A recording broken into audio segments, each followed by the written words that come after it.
हानिया की खूबसूरती महज फर्जी, अदाकारा के डिम्पल भी नेचुरल नहीं है।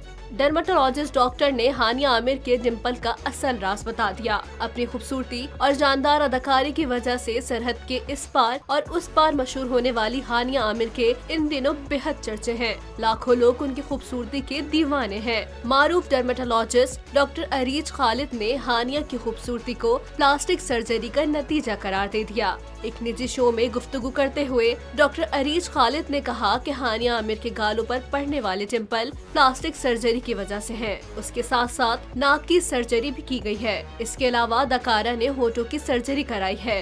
डॉक्टर अरीज खालिद ने मजीद कहा कि गालों को लिफ्ट करने और आईब्रो में भी तब्दीली की गई है, लेकिन हानिया आमिर का रंग कुदरती तौर पर गोरा है और वो बहुत खूबसूरत अदाकारा है।